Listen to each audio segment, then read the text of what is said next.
Well, cheers! How you do, Buckaroos? How the heck are you? I am Tom, the Whiskey Whisperer, at this particular moment in time. Hey, so a friend sent this to me, a friend from Ireland, actually, because it is from his home county, I suppose. Ireland's Kilbeggan, traditional Irish whiskey. Although it doesn't say on the bottle here, it is a blended Irish. It's not a single malt or a single grain or a pot still. Ireland's finest whiskey. Discover the secret of our finest Irish whiskey from Ireland's oldest, continually licensed distillery, traditionally distilled for a fuller, smoother flavor. This one is only distilled twice, while most Irish whiskeys are distilled 3 times. They tell you those that want it 3 times will tell you because it makes it a smoother whiskey, but you do get that fuller body on a twice distilled. So why most Scotch whiskeys, most not all, are only distilled twice, but Irish is 3 times because they want that sweet, smooth flavor that Irish whiskey is known for. Kilbeggan is a traditional Irish whiskey, double distilled the old way, to preserve more flavor whilst, I don't usually say whilst, but okay, whilst retaining the classic Irish smoothness.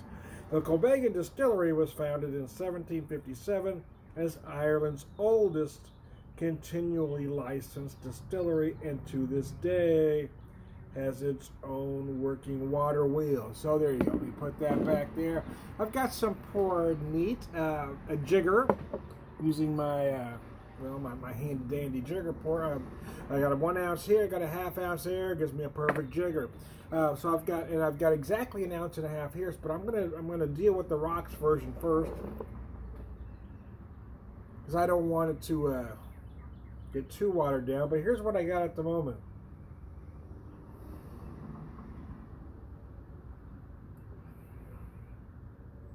I certainly find some vanilla, I certainly find some caramel, but I'm getting some peach notes that kind of surprise me.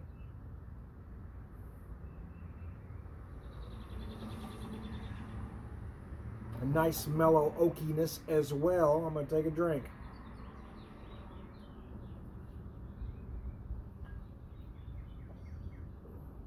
Oh, chickaboom. Yeah, it's not bad. I gotta admit, typically if I'm drinking neat or rocks, I like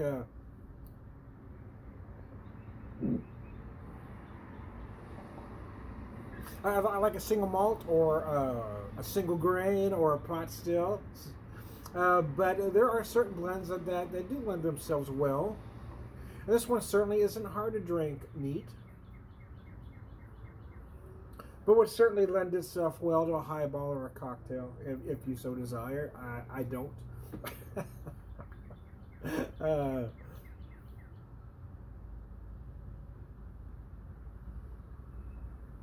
Very smooth, as they say. There's a certain amount of sweetness, which is Irish whiskey is known for. Almost feels like a honey-like sweetness in there. It's very mellow. I mentioned I was getting peach on the nose. Yeah, I do feel like I'm getting a certain amount of, I'm going to say white peach. To put a finer point on it, there is some oak right near the end, and a little bit of barrel spice. I just feel like I get just a hint of cinnamon right at the end there, a little barrel spice.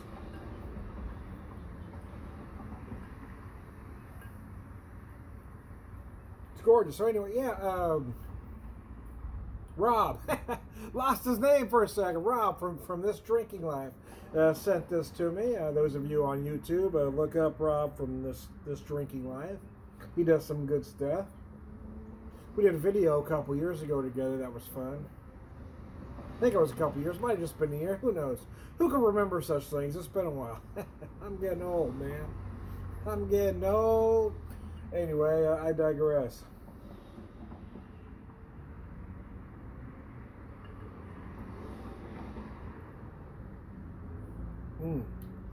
So anyway, rocks. Not everybody likes to put their whiskey on rocks. That's okay. You don't have to. But there is a trick. I mean, I like to use the big square cubes. Some like the globes. Globes are fine too. I just don't like using small cubes that melt completely.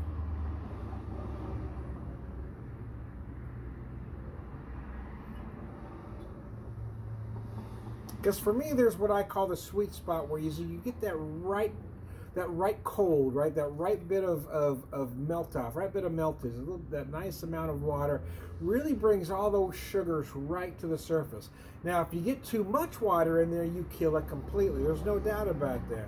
But right now, I feel like I'm right in that sweet spot. I'm getting a whole lot of those sugars that are just gorgeous. And it feels a lot like honey.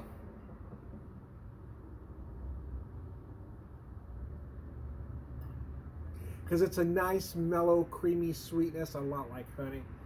Again, and that's just that slight bit of barrel spice.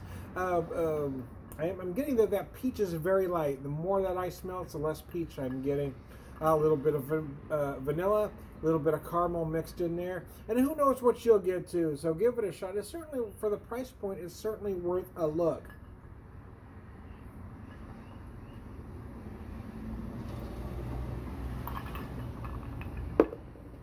So let's jump to neat, shall we? Using my Glencairn here. So as you would expect, the nose is much warmer neat, as it should be. And you get a much fuller nose as well. You do lose some of that once you introduce ice. There's no doubt about that.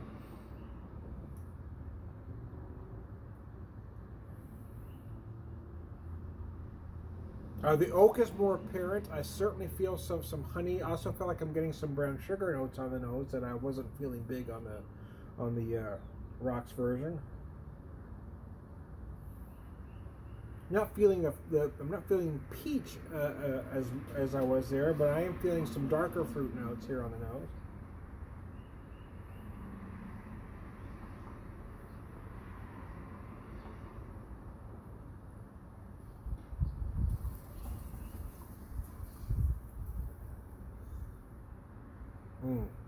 Gosh, it's nice. I mean, it is a blended Irish. It is a moderately priced Irish whiskey.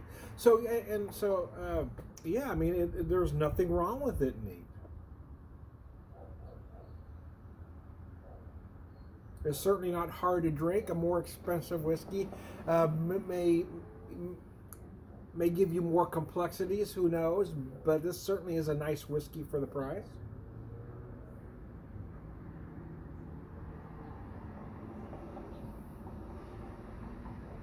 There are some whiskeys that bring a certain amount of pretentiousness to them. So there are some, I know some drinkers of Irish and Scotch whiskey, even bourbon whiskeys, that won't drink some certain whiskeys just because they're not pretentious enough for them. And I think that might be the case with Kilbeggan.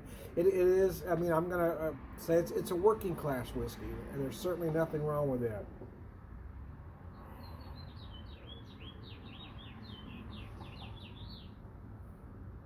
A while back, I ran into, I was talking to somebody, I was around with a friend who was with a friend of his, and we were talking about Irish whiskey, and they were going to get some Scotch. He's a Scotch drinker. I said, oh, you like the Mac 12? He said, oh, I prefer the 18. Well, I mean, how fucking pretentious is that? Well, of course. Hey, I like Bushmills 10, but I prefer the 21. Yeah, of course. But that really is an ignorant, pretentious thing to say. Yeah, and the problem is you got people like that. In the case of this guy, I know he's not someone that can afford 18 on a regular basis, but he felt the need to say that. And I think that's the difference. I think Irish whiskey, for the most part, doesn't have as much pretentiousness attached to it. It's not always the case, but for generalities, yeah, I feel like Irish whiskey is more of a working class whiskey until you get up the single malt ladder. Much like bourbon is to Americans, it's a working class whiskey.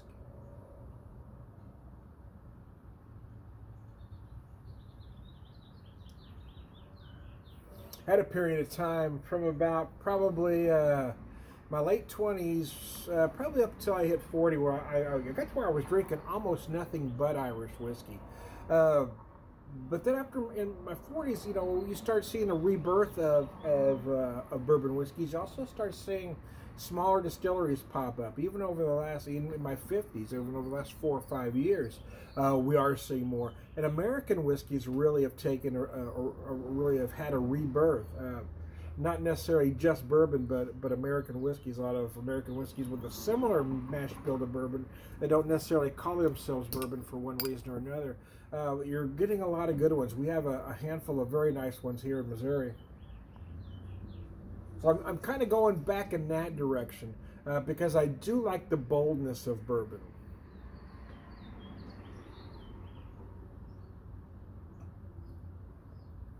Or an American whiskey, if you will.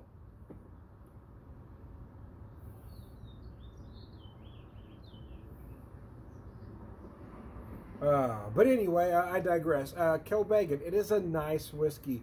I enjoy it. I want to thank once again my friend Rob from This Drinking Life. Hey, if you get a hold of Rob, or if you happen to check out Rob's channel, or look up Rob and check out his channel is what I meant to say. Anyway, I am Tom the Whiskey Whisperer.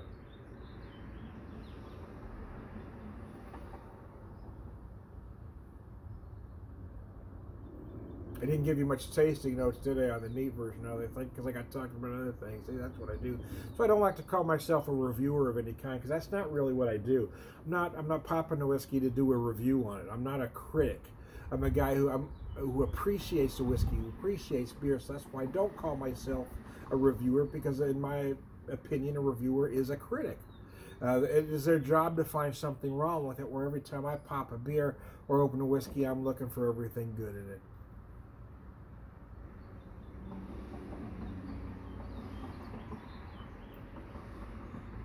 So vanilla, deep caramel. I'm thinking of more of a dark caramel than a lighter caramel.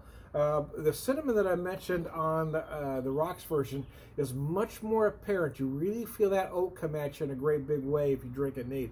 And it does warm you up a little bit. And you've got that nice cinnamon from the barrel right in the finish. It's very nice. I'm not feeling the peach as, I think it's there very light, but I was really noticing in a great big way when I had it on the rocks, when I lightened it up with that water bringing through. But here I'm noticing more some dark fruit appearing. So there you go. Once again, I am Tom the Whiskey Whisperer, whiskey evangelist, prolific whiskey drinker. Ray Wisdom Man.